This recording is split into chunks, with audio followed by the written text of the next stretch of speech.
Well, so you and I talk about pillars of things we should be chatting about Sure. to educate our audience, or maybe just my mom, whoever watches this. Shout out to my mom. She'll comment on this, I'm sure, for me. Thank you. For all the other people that I see in person, they're like, hey, I see your stuff all the time. Go ahead and like Comment. it. Yeah. Drive the algorithm, Make guys. you feel special.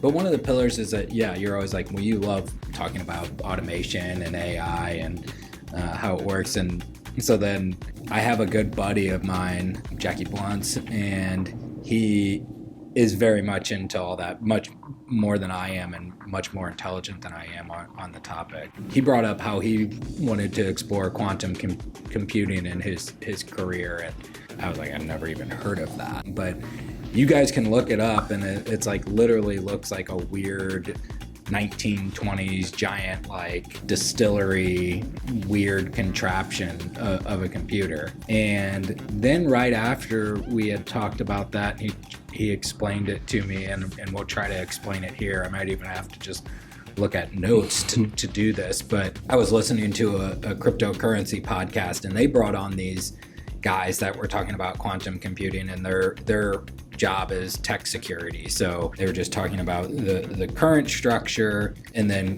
being prepared for this quantum computing.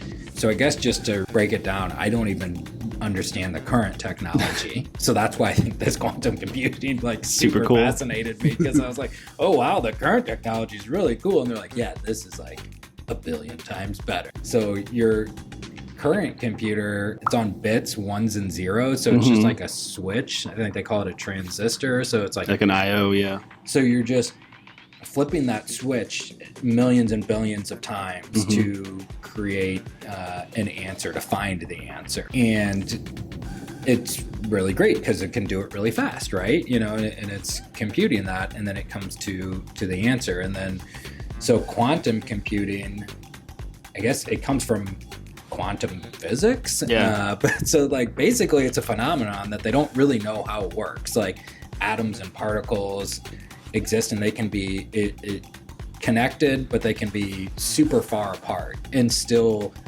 at the same time influence each other.